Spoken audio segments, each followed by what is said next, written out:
প্রিয় বন্ধুরা, আশা করি আপনারা সবাই ভালো আছেন, সুস্থ আছেন। ফিরআউনের লাশ থেকে কেন এই অদ্ভুত আওয়াজ বের হলো? বিজ্ঞান কি এর কোনো ব্যাখ্যা দিতে পারবে?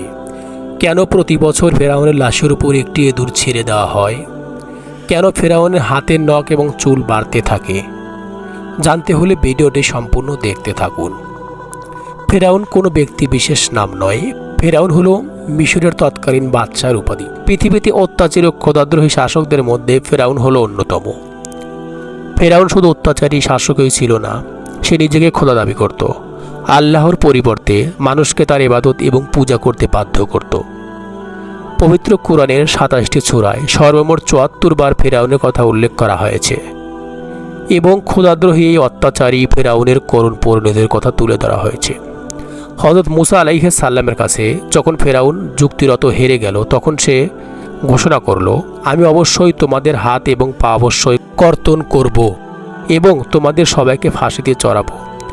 যখন ফিরআউনের মন্ত্রী সবাই এই সিদ্ধান্ত পাশ হয়ে যায়, তখন মহান আল্লাহ রব্বুল আলামিন হযরত মুসা আলাইহিস সালামকে জানিয়ে দিলেন, হে মুসা, তুমি আমার বান্দাদেরকে নিয়ে রাত্রি যোগে বের হয়ে নিশ্চয় তোমাদেরকে পোস্টার ধারণ করা হবে।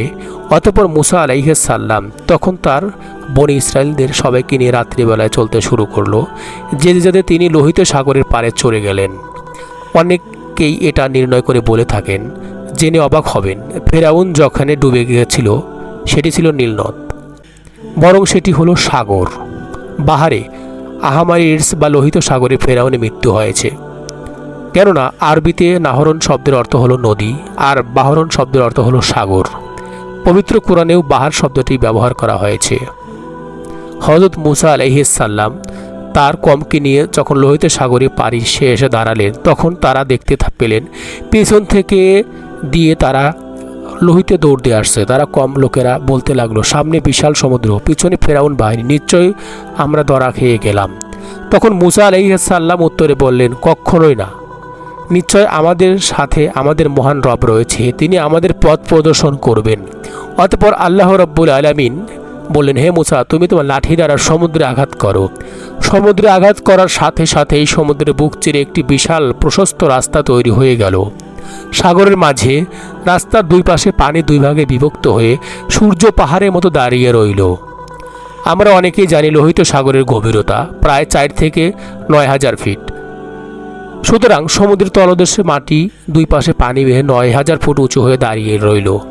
শুষ্ক সেই পথ দিয়ে মুসা আলাইহিস সালাম এবং তার কওম খুব স্বাভাবিকভাবে সমুদ্র পাড়ি দিয়ে উপারে চলে গেল। ফিরআউন ও তার দল বলে, সে যখন দেখতে পেল লোহিত সাগরের মাঝ বরাবর একটি বিশাল রাস্তা হয়েছে, তখন ফিরআউন উজির হামান বলতে লাগলো, আমরা ইতিভাবে লোহিত সাগরের পাড়ে এসেছি, কখনো রাস্তা ছিল না, কিন্তু এখন কিভাবে রাস্তা হলো? ফিরআউন তখন উত্তর দিল, এই রাস্তা নাকি সে নিজে নির্মাণ করেছে। আল্লাহ তাআলা পবিত্র কোরআনে বলেন, আমি বনি ইসরায়েলকে সমুদ্র পার করে দিলাম, কিন্তু ফিরআউন তার দলবল নিয়ে বনি ইসরায়েলের পিছু ধাওয়া করলো। ফিরআউন তার দলবল নিয়ে সমুদ্র মাঝপথে এসে উপনীত হলো। তখন আল্লাহ তাআলা সমুদ্রকে স্বাভাবিক ঘোষণা দিলেন, ফলে পানি তাদেরকে ডুবিয়ে দিল। তৎক্ষণাৎ ফিরআউন বলতে লাগলো, আমি ঈমান আনলাম, লা ইলাহা ইল্লাল্লাহ, আল্লাহ ছাড়া কোনো মাবুদ নেই। আমি সেই আল্লাহর প্রতি ঈমান আনলাম যে আল্লাহর প্রতি ঈমান এনেছে বনি ইসরাইল। আমি সেই আল্লাহর প্রতি ঈমান আনলাম যে আল্লাহর প্রতি ঈমান এনেছে পয়গম্বর মুসা এবং পয়গম্বর। আমি মুসলমান হয়ে গেলাম। সুপ্রিয় দর্শক, ফিরআউন সেই মুহূর্তে ঈমান আনলেও তার ঈমান গৃহীত হয়নি।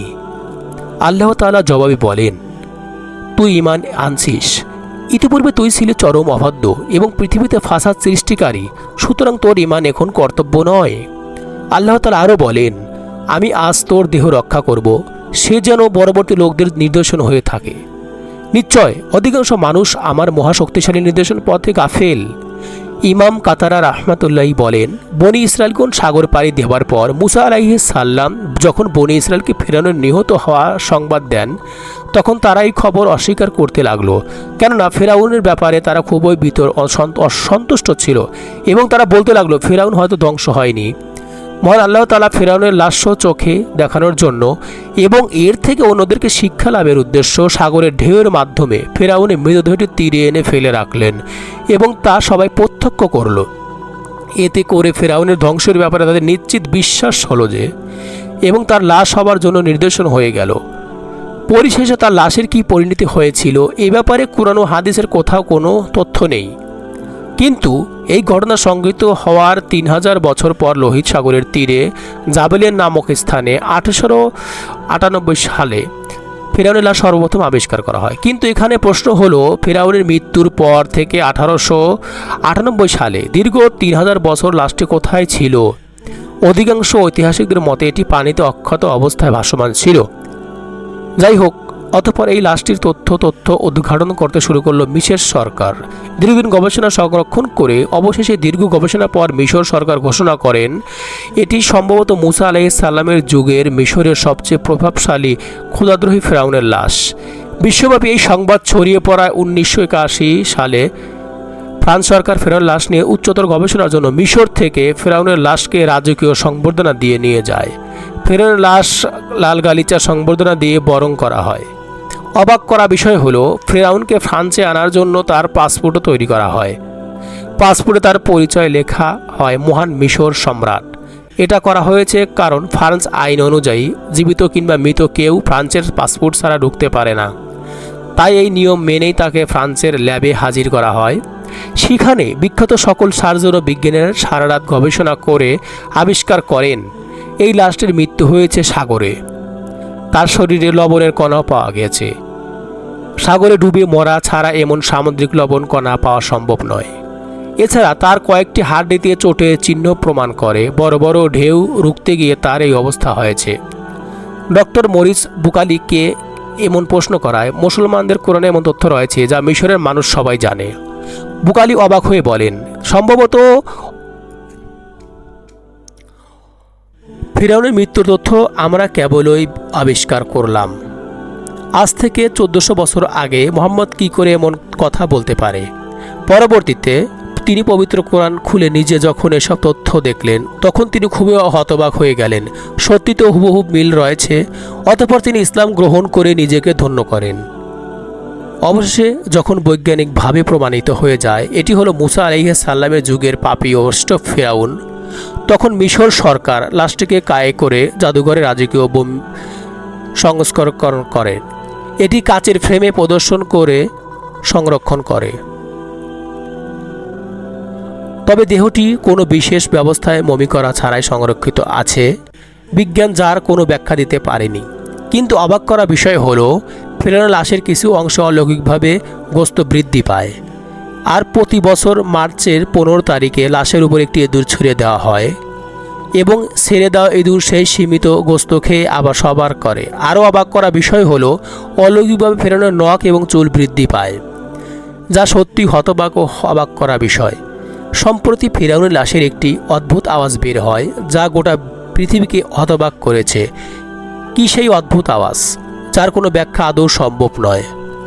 সত্যি আল্লাহ তাআলা ফিরআউনকে শুটকি করে গোটা বিশ্বের স্বৈরশাসকদের একটি সতর্কবার্তা দিয়েছেন।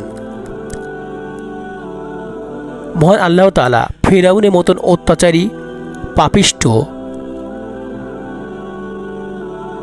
শাসক থেকে আমাদের পৃথিবীর সকল মুসলিম উম্মাকে রক্ষা করুক। আল্লাহ এবং রাসূলের দেখানো পথকে আমরা অনুসরণ করে জীবনযাপন করতে পারি।